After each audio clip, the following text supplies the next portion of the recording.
Welcome to our online interview series where we aim to bring contemporary dance closer to the audience and offer insights into the creative processes behind each performance which we present at the festival. It is my pleasure to talk to Dominik Więcek, a dancer choreographer from Poland. His piece Glory Game was selected as the part of Aerowaves Spring Forward Festival this year, which means that it was chosen among top 20. So congratulations. Thank you very much. And as the partner of this network, we are happy to present this work to our audience. So welcome, Dominik. I'm very happy to be the chosen one because you could have picked any other piece from the and it's already second time for you, so it's really good success, I guess. Yeah, it's my second time being selected, so I'm very happy to go again on the journey of Aerowaves. And is it useful for you? Do you find it important for your career to be a selected artist? Of course, on a personal level, it's very satisfying to be named a selected artist for Aerowaves. I think it gives a lot of recognition, both in Europe as well as in Poland. And I would maybe even say that in Poland, it meant a little bit more. I think to be named on such a European level and an interesting choreographer twice with 1 year break, it's a lot of recognition and really put me on a map. So I'm really happy with it. And I am pretty sure because I was selected with Cafe Müller in 2023. And after I got selected, I applied for an open call to make a new piece, which turns out to be the Glory Game in the end. And I am pretty sure the fact that in my bio note, it said that I am a selected artist, it helped me a little bit with that one. Great. So I think it's a good invitation to our artists to apply for Aerowaves. So as you also said, I'm being invited to perform at the festival. So that's, the biggest dream of any artist to be able to tour the work. So that's a dream come true. Actually, that's what the aim of Aerowaves Network is, like to bring artists and spread their work around Europe. So I think that's great. So let's go to Glory Game. So in this piece, you bring a specific perspective on sport, and sport is often perceived as a competition, but as you do it, you show it as through the lens of camera, so in slow motion, in detail. That means that you show it more as a spectacle or even as a melodrama. So do you see this piece more as a critic, celebration, or reflection of sport? How comes this topic for you? I would never myself publicly say out loud what it is for me. I try to keep it open because there are elements of a critic choreography, there are elements of biographical piece in it because it contains a lot of my personal history. It has observations, it has opinions, it also has a lot of playfulness with the topic that I selected for the work. And it's all combined in one, what you said. Mm-hmm. So, as you say, like you draw often from your autobiographical, or you draw autobiographical themes. So, how do you decide which personal experience to bring to your performance? And do you have any? What are your personal experiences with the sport? I am curious. So as artist and a choreographer, I think there's no better point than to start a research or a project than from a personal perspective. I believe that I, as a human being, am a representation of more people. So to talk from my perspective, I can very easily relate and combine experiences of more. And when I did Cafe Müller in 2023, I was working with the experience of being a child of parents who decided to move out of Poland and then came back to Poland. So this immigrancy history was very relevant to me. With this Glory Game performance, it started many, many years ago because I was trained as a swimmer. I never really succeeded at it. I was really the worst. I was really terrible at the sport. And I trained a very niche kind of sport. It was swimming in a monofin. It's a fin where you put two legs and it has a shape of a tail. So I looked a little bit like a dolphin and a little bit like a mermaid, those two creatures combined in one. And I started dancing very late because I took my first dance classes when I was 18. But because I was trained as a swimmer for years, I had a lot of body preparation already, history happening in my body. I had very open shoulders from swimming. I had very open hips. I had kind of a strong center from swimming in the monofin. I had very strong legs. And because we were having workouts and trainings and stretching, I was also kind of flexible and I have very movable body. And therefore, for a very long time, I was thinking that despite the fact that I never succeeded as a swimmer, and even though the sport was so niche that I was traveling to Polish championships, which could mean a lot, but so little people doing that, it wasn't that much. And therefore, for a very long time, I was thinking what kind of gift the swimming gave me. And then I started conducting a long research. It lasted around 7 years with few scholarships in between about the relationship of the body of a dancer and the body of an athlete. What are the similarities? What are the sport component of dance? And what is the dance component of sport? Because there's a lot of sports like synchronized swimming, acrobatics, gymnastics, and ice skating. They have a very strong choreographical component in them. And I was conducting the research on a very practical level. I was training with free diving. I was training ice skating. I was working with ice skaters and synchronized swimmers. And I was learning their things and their specialties. And it gave me a lot of interest. And then also I was very much interested in how this can be brought into the stage and how I can think about how we in a modern way are pursuing sport through the lens of camera and what choreographical tools I can use to make the audience in the stage feel as if they would be watching a movie. So at the center of this piece is the body. It's clear, and it's the body under extreme pressure.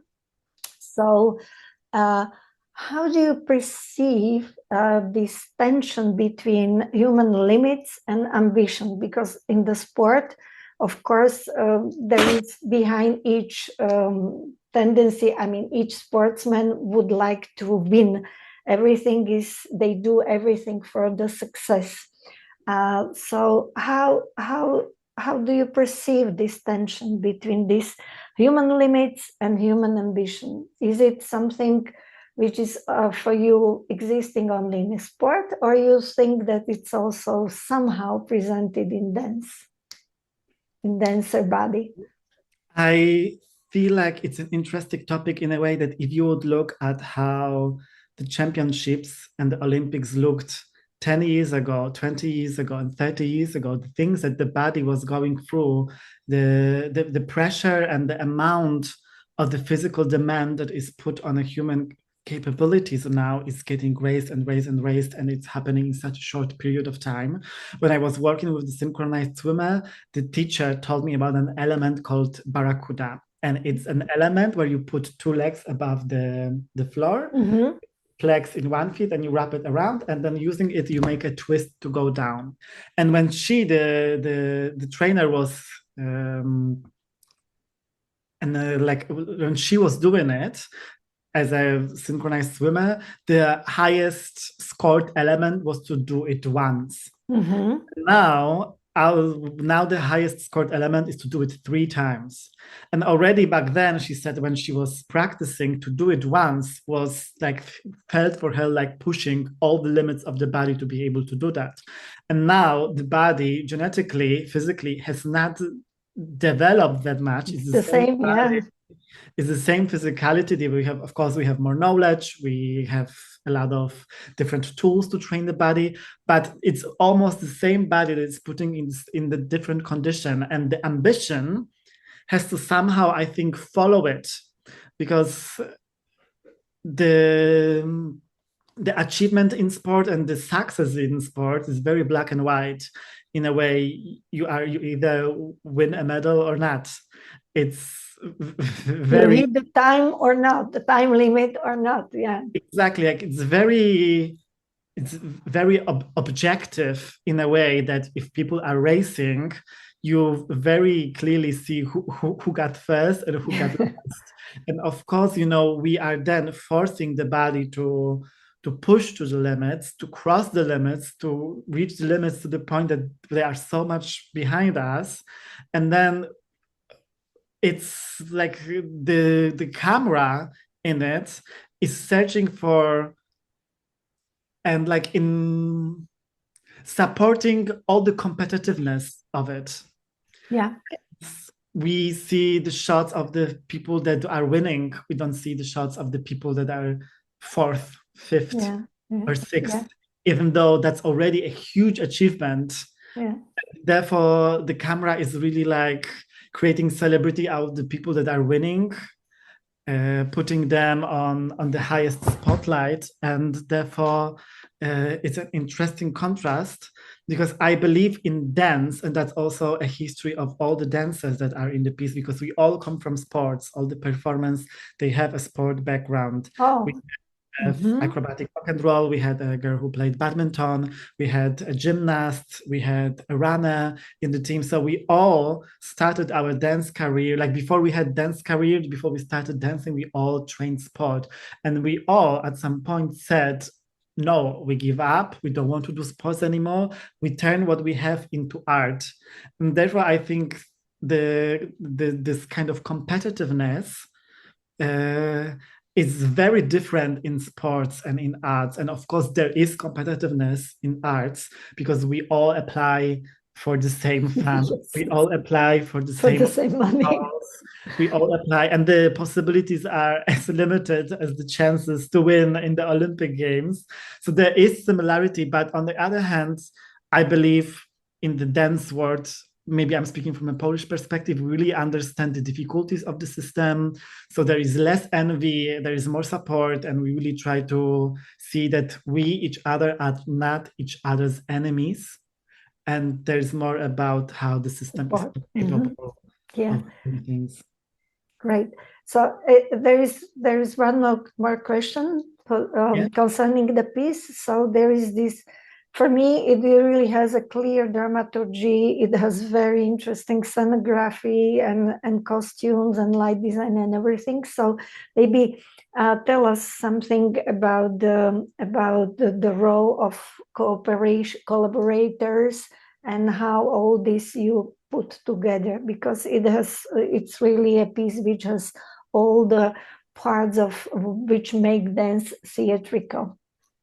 So besides being a choreographer and a dancer, I am a stylist and a fashion photographer. So I have a strong sense of aesthetics and of how things look visually on the stage. And that was also very helpful when I was thinking how I work with the camera lens, like how to create images, what is the placement, to think about the stage as a frame of a picture or of a shot. So to be a fashion photographer was really helpful for me. And therefore the collaborators that worked on the show were people that I know from the fashion industry. So the scenographer, Mateusz, I met him on a video clip set stage. The costume designer is a fashion stylist that I worked with on a photo shoot that has a very similar theme to the topic of the Glory Game. So those collaborators, they were all invited by me, and we all agreed on kind of aesthetic and like choices that we have. And I hope that everybody will come and see and how it all combines in one big frame of what's happening on the stage. Yeah, I think it works like that, as you said.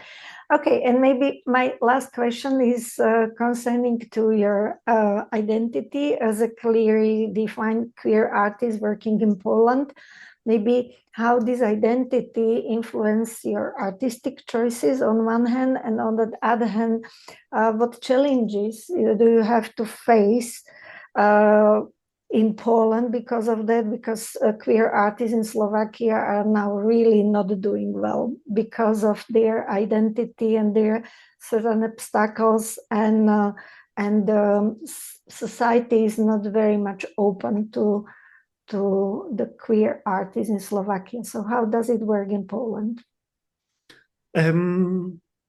So yes, I identify as a queer person and a queer artist, but I'm not struggling as much as people who are more queer. I don't want to say who's more, who's less queer, but I don't create a drag. I'm not voguing. I'm not doing things that are very precisely named as queer activities. Mm-hmm. Therefore, they struggle more. I usually talk from the perspective of a very personal experience, and those queer elements in my performances are there because I am queer, and my experience will always be like this, and therefore it will always have this component on the stage. In a Glory Game, we didn't focus that much on the queerness, but I believe the Cafe Miller that I performed as a part of the Aerowaves is very much about combining in one person of mine the body of a man, of a woman, of my mother, of Pina Bausch, my personality, and it all combines into many elements. And to queer the history is something that is very interesting for me. Mm-hmm. And because I never did a piece about fighting for queer rights in a very direct way. Mm-hmm. Therefore, I didn't struggle in a way that I was rejected from fundings because I applied to make a piece about the queer history of Polish artists. I don't know, something like this. But I know that this is happening, and that people that come with this perspective of creation, that are struggling to find possibilities to create and to make their works with the topic that is mostly true for them. And because all the funds in Poland somehow in the end in dance are related to the Polish Ministry of Culture and National Heritage, therefore to make political pieces that would somehow contradict what the ministry is saying, for example, saying in the piece that women's rights in Poland are not disobeyed, are not followed, that Polish women have very little rights about their own body comparing to other European countries. If the Polish ministry would give money to a piece that would touch that subject, it would somehow maybe admit that it's a topic that Polish ministry has to address. And because of course Polish ministry doesn't want to do it, the art that is in a very soft way creates a censorship of how we think about the projects and how we apply and with what kind of ideas we have chances to get finances to do. Okay, so it was just maybe a little bit away from the Glory Game, but I think the Glory Game is very interesting piece, and I hope people will come and will enjoy the piece as I did. So thank you very much for this conversation, and see you soon in Bratislava. See you soon. Thank you very much for the conversation.